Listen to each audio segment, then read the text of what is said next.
brought us now, starting here in Pine Spring, thank God, that Council Fire in 1962, and also to Burnt Water, Navi, Native American Baha'i Institute. The world knows now of our hearts from all of us, just not just Dene, other tribes. They have beautiful souls. They have songs to share. They have beautiful prayers and spirits. It's wonderful to be on this earth with everybody. And also, Benjamin was here, did a lot of footwork for the Baha'is in Burnt Water and Hawk and Pine Springs, especially about, getting the institute off the ground, and that he had really helped us in that way. He was a strong person. He had songs. He had so much love for the community.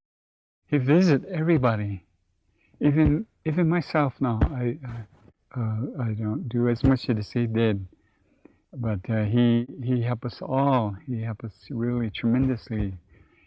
Put in the power for us and the water, and today we have that water. We say thank you to all the ancestor spirits out there, and that again, he's in a good world also, and also Andrew too, my brother, that was a wonderful man. We are always, day and night, just wanting to share this good revelation from Baha'u'llah, the teaching of unity and love and fellowship. And I keep hearing enlightening the world, enlightening the native people, will illumine the world. Well, this is why we have a lot of responsibility to really work hard day and night.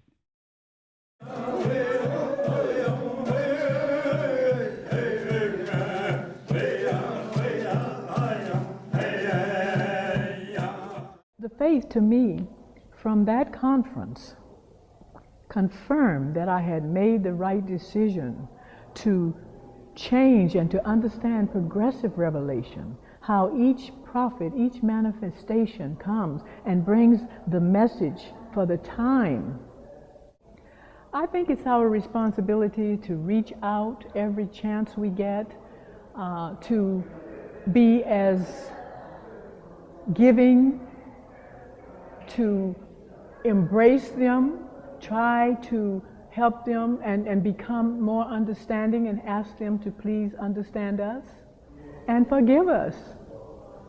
That's the main thing, forgive us, because let's face it, this was their land. And they were just taken away. Forgive us, and let's get together. Let's be true people, true unity, not talk it, but live it.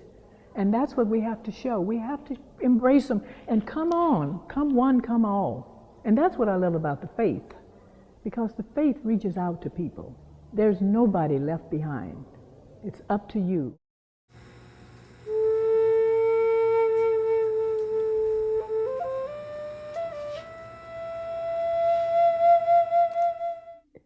I think it was Annie Kahn who came shortly after we came here.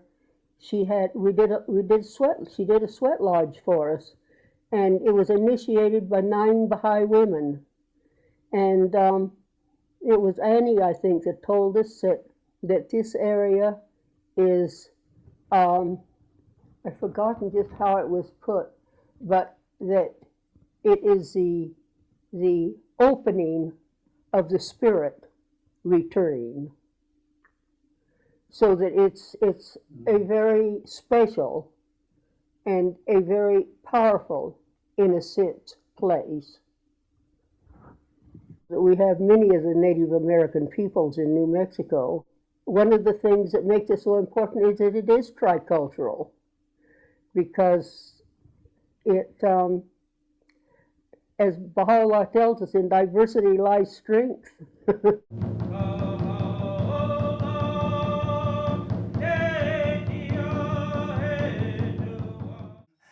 The pace of spiritual awareness comes through some of the ideas that I get from the horse. Not only horses, but nature as well. What is it like to the east? What is it like to the south? What is it like to the west and north? And what is it like right in the center where we're at on Mother Earth? And you look up to the sky, certain time of the day and it's feeling. You get your awareness. What is the real purpose of being a Baha'i? Baha'u'llah says unity and friendliness and spiritual love, the most glorious place that we live on this earth, that we have to maintain and teach the rest of the world so that there will be most great unity, that humanity will all come together and unify. So I said some prayers like that a little while ago, unity prayer.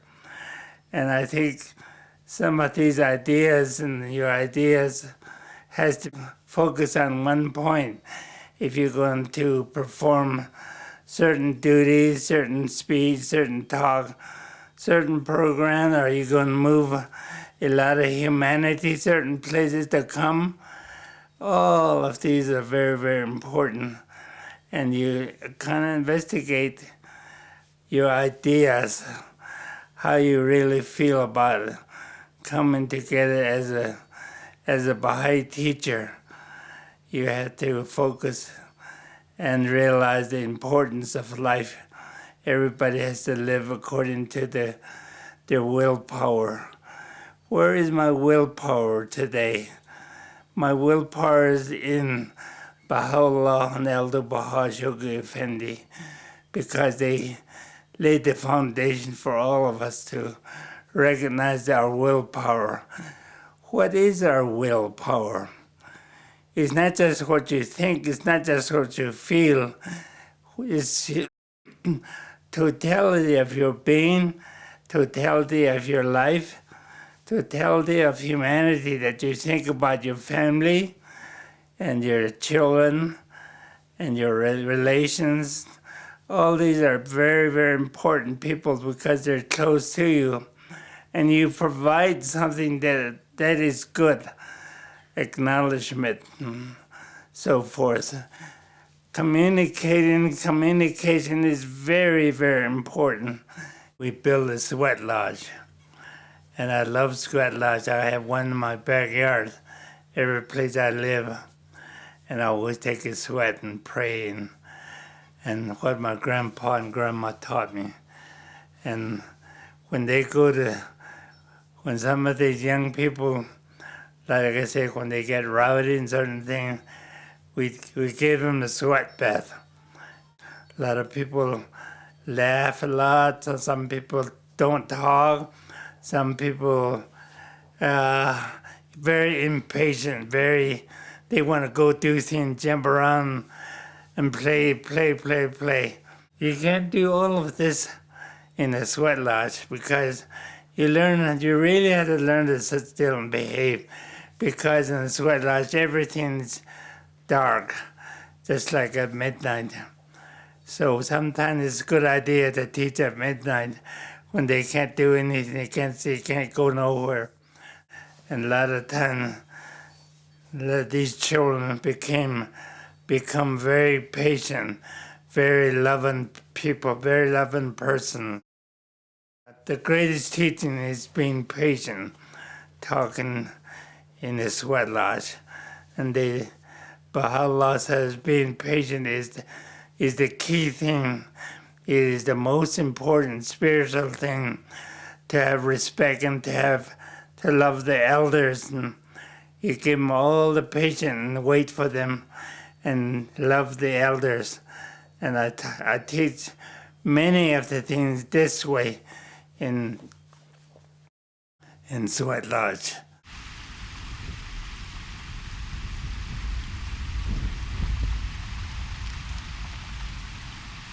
I'm Ruby Nelson.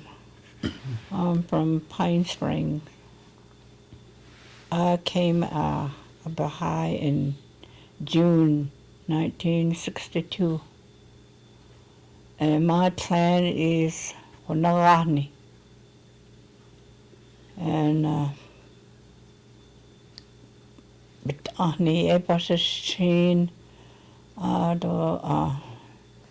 Totok on the Etashe or Totsoni Etashanala.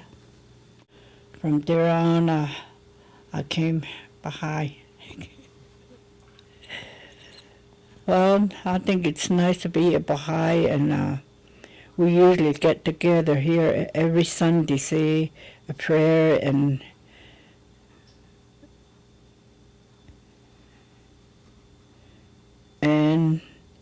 on the feast too, we get together here. So I like to be a Baha'i and say prayer, and we usually go to Nabi too. Met a lot of Baha'is, and they're nice, and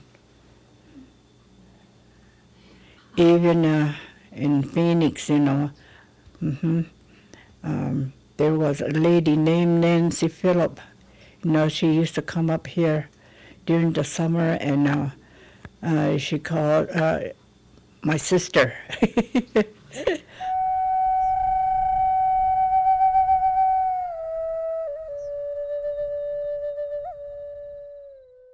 I'm from Pine Springs, Arizona, and my Indian name is Haskej Daga, and I became a Baha'i, and I was very interested in the stories that was related from the Baha'is,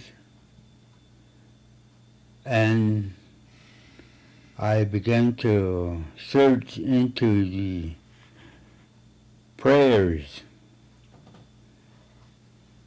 and to see what I can find around inside the prayers, and also how it works.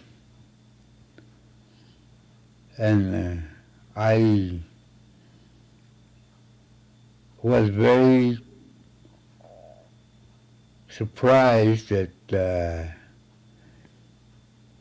it gave me a lot of prayers that I could say for other people and to help other people, a small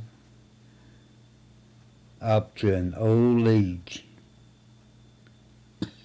And that is what I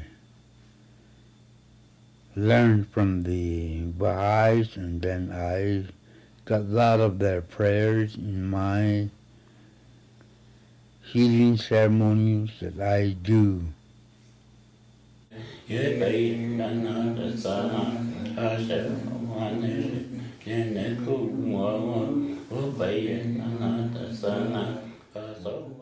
Yat e o anot ko yat e do sheya any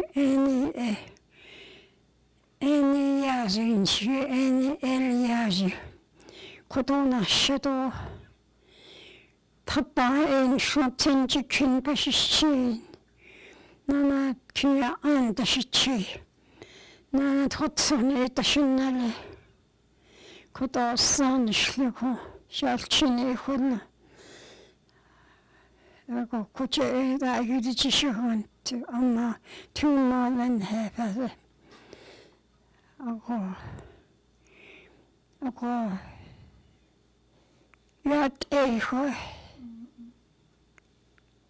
ada kot asan shlego da ashe yat e ho Krishna kage bachen sumote ahon so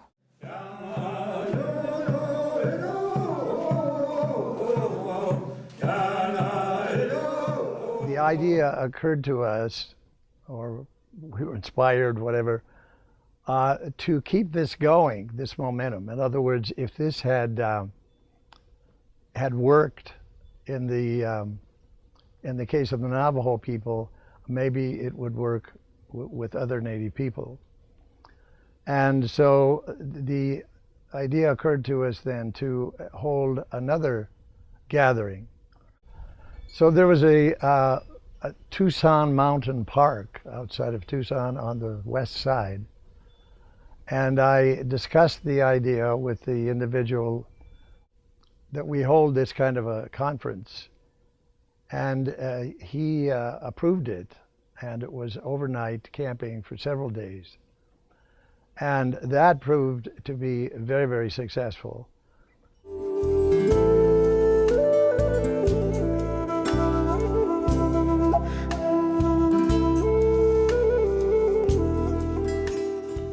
Franklin Kahn had a very serious heart condition.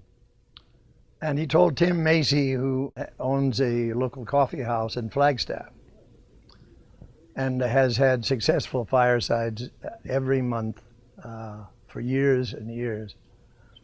And he had told Tim Macy that he had one last thing that he wanted to do. And so they conjured up an idea of having him and other members of the family give a fireside. And I was invited to join them. I play the guitar, and so I could offer some change up. And he was the first one to speak as the older brother. And he and his brother both spoke about the continuity between being a traditional Navajo and being a Baha'i. The way the Baha'i teaches to live a spiritual life, to walk that spirit path. We've always done it. We've been taught like that when we were little by our grandparents, by our parents. Learn how to pray, and prayer is very important. And always pray every day. And we learned the chant that we first sang at the beginning from our elders. So it was just natural to go from there into the Baha'i faith. It's the same thing, there's nothing different. Mm-hmm. But the thing that was the most impressive, I believe, was that Franklin was obviously very ill. And when he took the microphone, he had prepared his daughter to give Baha'i readings when he faltered. And he said, I'll probably only be able to speak for about 5 minutes. And 45 minutes later, he was still speaking. And we're close together, we can drive over there. And that's the way I have done it. And it's unique to come together with so many people, different language, different tribe. We can't understand one another really. But there's usually 2 or 3 words we can understand, similar words. So I'm really happy for the English language. He looked out at everyone in the coffee house, and a considerable number, and he said to the people, I want you to know that I love each one of you. Each one of you. And I want to invite you to become Baha'is. I remember it was so emotional that I raised my hand first. And I was behind him. I mean, it was, to me, a validation that the spiritual nature of these people is so strong. And the Guardian refers to this. Abdu'l Baha refers to this. That it is this spiritual nature that we have to respect and appreciate. And when they are afire with the faith, direct teaching is the most natural thing.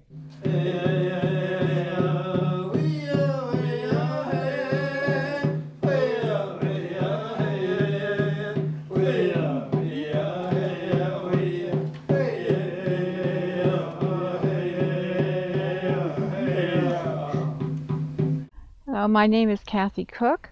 I'm a Baha'i living in St. David, Arizona.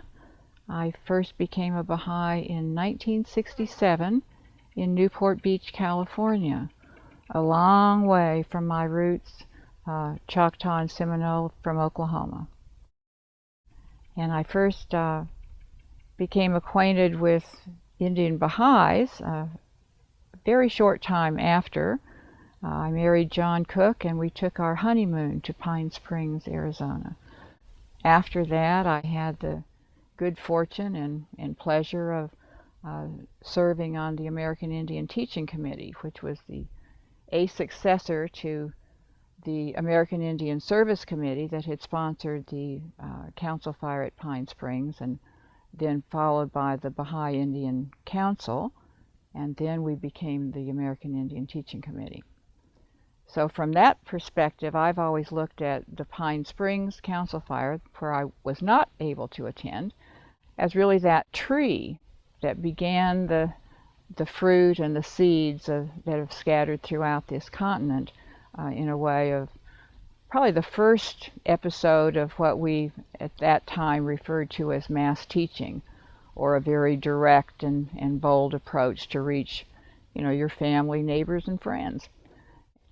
And I had the pleasure of serving on the American Indian Teaching Committee from, let's see, I think it was 1973 or 4 until 1985.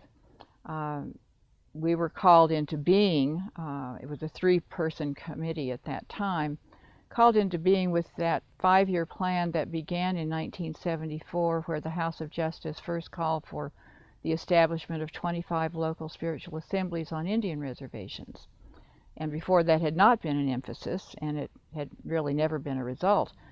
So this goal given to us was the one that all of the national bodies at the time said would be the most difficult and would probably be, practically impossible to achieve. Well, lo and behold, with all of the assistance from the concourse that we got, it was the first goal of the 5-year plan to be achieved, and it didn't take 5 years, it only took 2. And in fact, then at the second convention of that plan, we had 2 representatives from each of those newly formed 25 local spiritual assemblies came to attend the national convention and were seated on the main stage and greeted by the delegates. So it was a very moving occasion, and I think a historic one.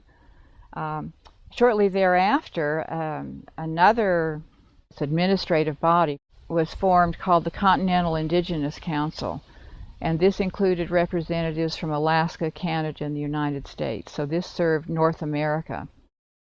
I guess our accomplishments for that group, we began with what we called native councils, which were gatherings of native people in each of the different Baha'i countries represented, and they excluded non-natives because it gave those native people an opportunity to speak and express themselves without influence or interference of non-native people or non-native Baha'is.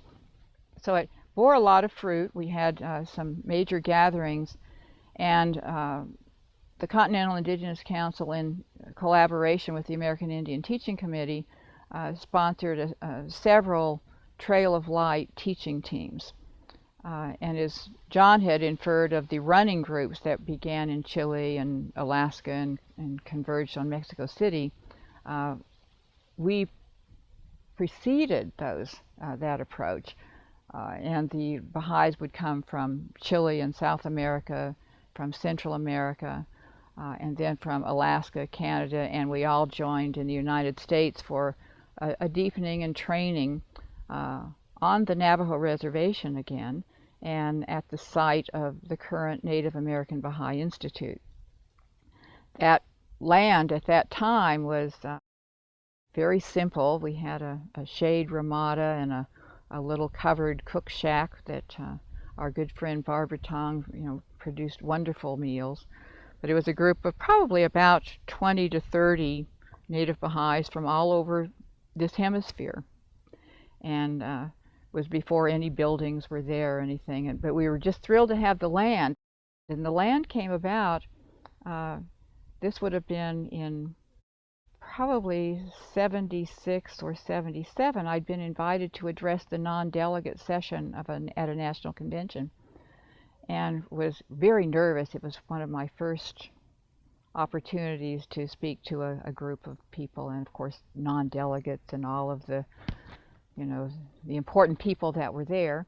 And I can't remember a word of what I said, but it was one of those assisted kind of occasions where within a few months following that, a lady in Michigan, and I don't recall her name, it was in the record somewhere, she passed away and left her home and its contents to the American Indian Teaching Committee. And so, of course, the National Assembly stepped in and made sure that all of that was sold and taken care of, and we had the funds to look for a property, which in itself then was remarkably found, of privately owned land within the boundaries of the Navajo Reservation was practically unheard of. So anyway, the faith was able to buy this property, and that's sort of how that began. And of course, Navi is now, our little shining star for as far as Indian areas go. So it was a remarkable journey for me, and we went from 25 assemblies to 35 and 50, and at the end of my service on this committee, I think there were about 53 local spiritual assemblies.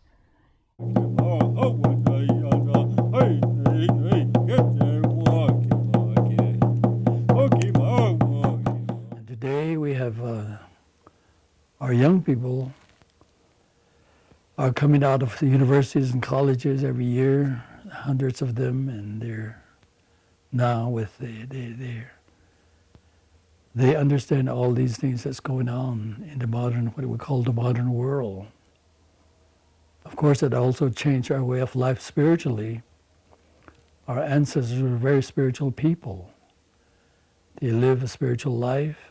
For example, one of the requirements of the people in those days was that the people get up before the sun comes up at dawn, to go outside, and toward the east, sacred east, there was 4 sacred directions. East is number 1. So they would turn east and then take their white cornmeal and say their prayers, and they offer this to the east every day, every morning. And then in the evening, they would turn to the west, to the twilight, and they would use the yellow cornmeal to offer and say their prayers. That's the way our ancestors were living.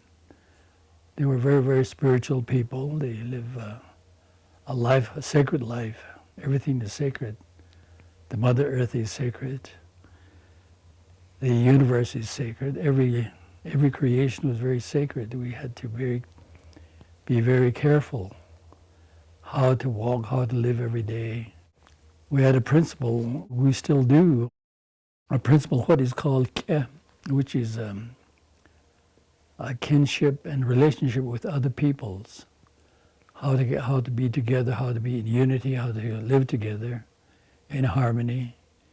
I think what was so impressive with, as looking back to the elders when we had this meeting at Pine Springs, they saw the old traditional way in the Baha'i faith to live a spiritual life, to walk that path of the Spirit, and to live in unity together, to be strong, to walk that path together as one family, so to speak.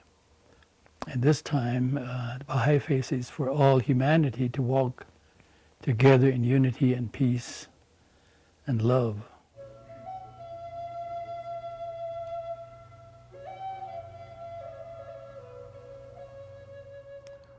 So when we spend time and think about these Navajo teachings and the Baha'i teachings together, there's a special significance. And I think, a lot of people who read there's some prophecies about the native people. It's really important that we investigate these and understand them, because these teachings, they're telling us something that is possible. They're not telling us something that's sure. So we have to be vigilant that we're not, Native people aren't taking this, honor as it's a chance. It's not an entitlement. It doesn't mean that Native people are any better than any other people. One of the real distinctions of Native people is that everything that comes, there's just a sensitivity to it. There's a sensitivity about the way our people were trained. There's a training process that when you grow up, you understand some things about respect and about honesty and trust. And I think there's a trust of the world, and all the world is right now has destructive forces, and they're all seeping into our culture. So when we look at the prophecies, that they talk about a training as well. It's the training. You can stop right there if the training doesn't happen. After this training education, then you can continue the rest of the prophecy. That when properly trained and educated, the Native people will be so enlightened as to illumine the whole world. This prophecy, it says something about how Native people can serve. When we serve, we're arising to our potential. But it's always just been a potential. It's something that America and Native people have in common. When you look at the destiny of America, you see that America has great potential. Abdu'l-Baha talked about America, and he says, I hope that you rise to your spiritual potential even as you have risen to your material potential. This is not about building your self-confidence. This is not about building your self-esteem. You put your trust that when we train ourselves, God will send his confirmations.